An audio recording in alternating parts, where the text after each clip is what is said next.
You're listening to the MTG Sold podcast. This is the week of July 6th to July 12th, 2026. This week on TCG Player, we tracked 1.02 million on about 6,100 units, revenue up around 3%, units down a hair. Last week I said the July 4th weekend crushed volume, and if that recovery was real, we'd see units back above 6,000 and revenue back over a million. We got both, so I'm comfortable calling that dip seasonal, not the start of a Marvel cooldown. But the headline isn't the interesting part. The interesting part is where the money actually went, because it's not where the volume is. This week, the top revenue product was the Final Fantasy Collector Booster Display. 101 boxes at an average of $1,550 each. That's around $157,000 out of one product. It was by a mile the most expensive thing in the whole dataset, and people are still buying it 100 at a time. Number 2 is the one I want you to sit with for a second. The Hobbit Collector Booster Display. 113,000 in revenue. Here's the thing about the Hobbit set. It does not come out until August 14th. So that entire 113 grand is pre-order money. People are paying $810 for a product they can't yet hold. They can't open it and it doesn't exist in stores. That's worth remembering next time someone tells you the sealed market is rational. Now Marvel, because that's the big story and it changed this week. For about a month, the 4 Marvel Commander decks were the tightest products we tracked. Doom Prevails, Avengers Assemble, Fantastic Four, Wakanda Forever. This week, all 4 went down, between 6.5% and 10% all at once, and every single one of them added supply, somewhere between 12% and 28% more listings. The easy read is that the release crunch is over, supply has caught up, and prices are normalizing. And that's true as far as it goes. But there's a sharper version, and this came out of a conversation this week. There's a confirmed second wave of Commander reprints coming. When supply increases across a product line before a known reprint, it's usually not a coincidence. That's people with inventory trying to sell where prices are high before the new print run arrives and lowers the premium. I can't prove that from a supply chart, and I want to be clear about that, but here's what makes me lean toward it. Sell-through on those 4 decks stayed between 0.6 and 0.75. If you're new here, sell-through ratios are a ratio indicator, so 0 being neutral, 1 being positive, -1 being negative. Again, so these all 4 decks stayed on a range of 0.6 and 0.75. So demand, it didn't walk away. People still wanted the decks. This wasn't buyers disappearing, this was just supply showing up early and maybe showing up on purpose. While we're on Marvel, a quick follow-up on the scene boxes, because I flagged them last week. I said to watch for demand showing up around $26. A sell-through above 0.3 would tell us a floor was forming. It didn't happen. Sell-through actually fell down to around 0.17 and 0.18, and volume dropped on both boxes. So the demand didn't arrive. But here's the twist. Supply drained hard anyway, down about 27-28%, because sellers gave up and delisted. A market can tighten 2 ways. Buyers show up, or sellers can leave. This is the second kind. That's a weaker floor than the first. Still, it's forming a floor. Villains Unleashed is already down to about $25.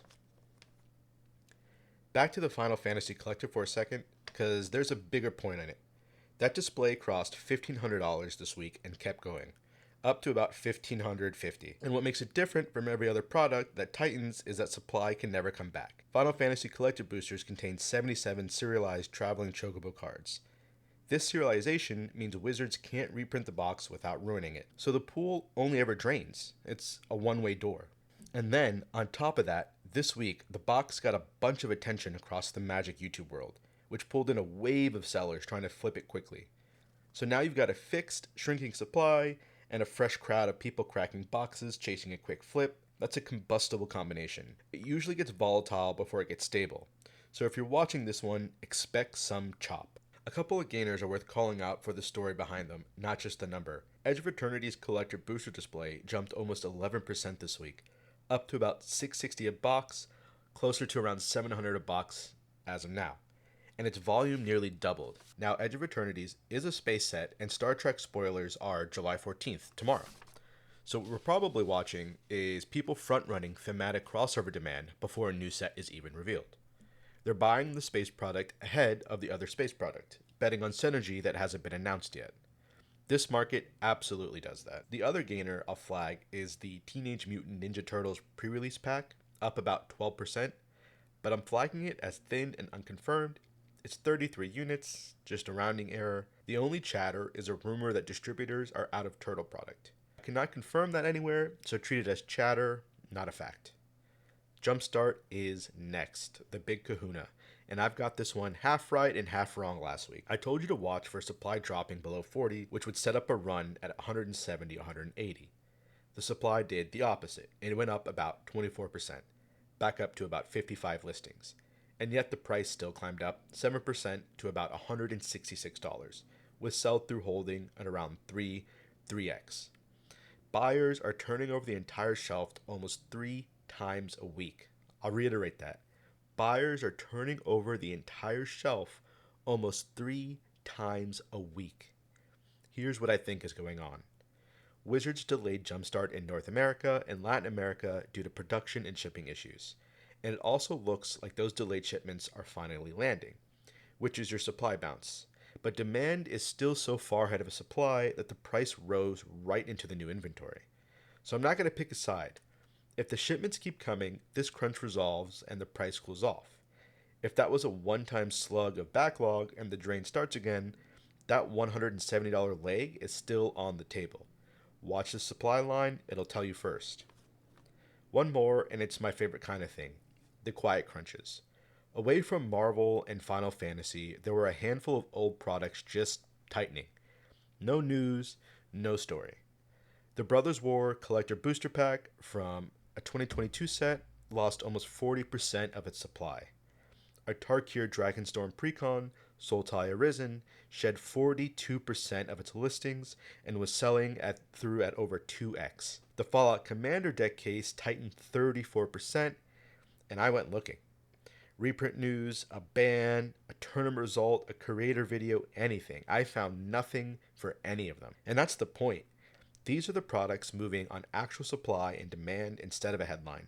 Nobody's talking about them, which is exactly why they're worth watching. When everyone looks at Marvel, the real action often happens in the corner. 2 quick housekeeping notes before I wrap. On the second marketplace, Mana Pool, most moves were just 1 or 2 orders, so I won't read too much into the percentages. However, the Jumpstart crunch appeared there as well, rising about 19% with supply cut in half. At least the 2 venues agree on that one. On geography, people often ask where all this product is. Washington remains the center, with about 12.5% of the total supply. Seattle alone moved more product than many entire states. California, Florida, Oregon, right behind it. If you've ever wondered why the West Coast sets the tone on sealed pricing, that's the map. 3 things I'm watching next week. Which way Jumpstart supply breaks, what the second Commander reprint wave does to the Marvel decks when it actually lands, whether they're hold or cave, and whether Final Fantasy Collector holds above 1500, or whether all of those flippers cracking boxes dump enough supply to stall it. That's the week. Numbers down a touch, the top of the market carrying it, and the quiet corners doing the interesting work. See the full report on MTG Sold. See ya.